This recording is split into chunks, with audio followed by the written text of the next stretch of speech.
Let's suppose that we've carried out the observational study of smoking cessation methods. We're trying to determine which method works best: drugs to alleviate nicotine addiction, therapy, combined drugs and therapy, or simply quitting. The explanatory variable is the method, while the response variable is eventual success or failure in quitting. Our study shows that the percentage succeeding with the combination drug and therapy method was highest, while the percentage succeeding with neither therapy nor drugs was lowest. In this example, there is clear evidence of an association between method used and success rate. Can we conclude that the combination drug therapy method causes success more than using neither therapy or drugs? It is at precisely this point that we confront the underlying weakness of most observational studies. Some members of the sample have opted for certain values of the explanatory variable, method of quitting, while others have opted for other values. It could be that those individuals may be different in additional ways that would also play a role in the response of interest.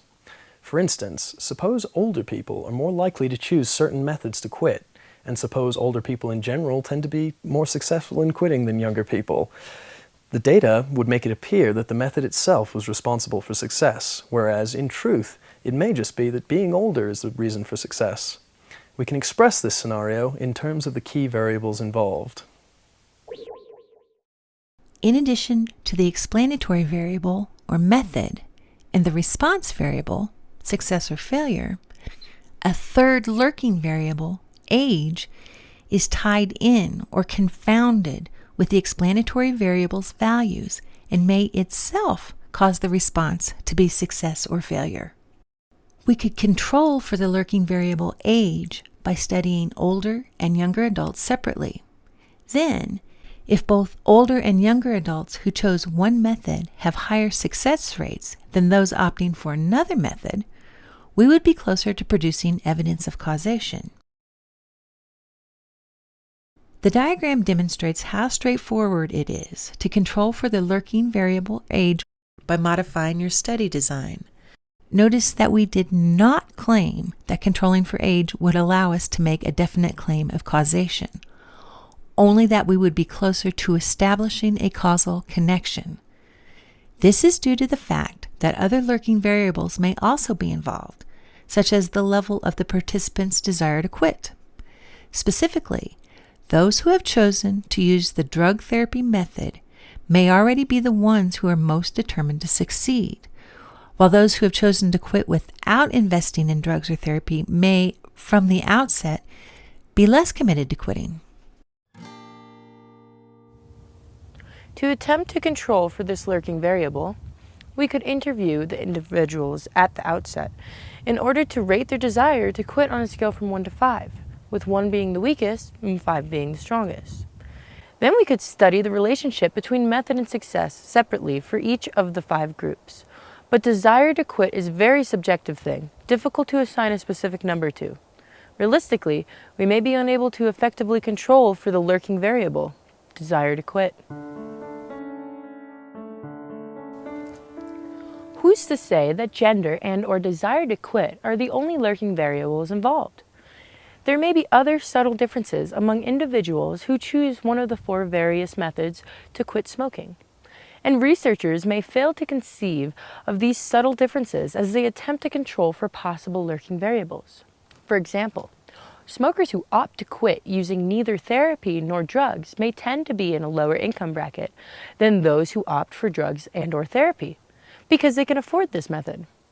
Perhaps smokers in a lower income bracket also tend to be less successful in quitting because more of their family members and co-workers smoke. Thus, socioeconomic status is yet another possible lurking variable in the relationship between cessation method and success rate. It's because of the existence of a virtually unlimited number of potential lurking variables that we could never be 100% certain of a claim of causation based on an observational study. Observational studies cannot prove causality. On the other hand, Observational studies are an extremely common tool used by researchers to attempt to draw conclusions about causal connections. To do this, great care must be taken to control for the most likely lurking variables. Only then can researchers assert that an observational study may suggest a causal relationship.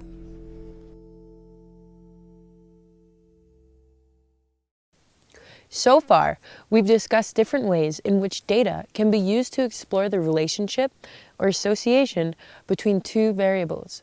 When we explore the relationship between two variables, there is often a temptation to conclude from the observed association that changes in the explanatory variable cause changes in the response variable.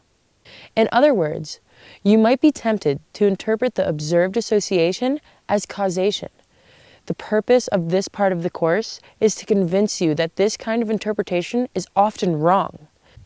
The motto of this section is one of the most fundamental principles of this course.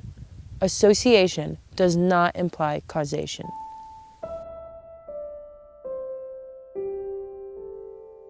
For example, house fires and wildfires cause substantial damage when they occur. What variables might affect the extent of this damage? This scatter plot illustrates how the number of firefighters sent to fires on the x-axis is related to the amount of damage caused by fires on the y-axis in a certain city. The scatter plot clearly displays a fairly strong or slightly curved positive relationship between the two variables. Would it then be reasonable to conclude that sending more firefighters to a fire causes more damage, or that the city should send fewer firefighters to a fire in order to decrease the amount of damage done by the fire? Of course not. So what's going on here? There is a third variable in the background, the seriousness of the fire, that's responsible for the observed relationship. More serious fires require more firefighters and also cause more damage. This model will help you visualize this situation. The seriousness of the fire is a confounding variable. In statistics, a confounding variable, also known as confounding factor, a lurking variable, a confound, or confounder, is an extraneous variable that is associated positively or negatively with both the explanatory variable and response variable. We need to control for these factors to avoid incorrectly believing that the response variable is associated with the explanatory variable.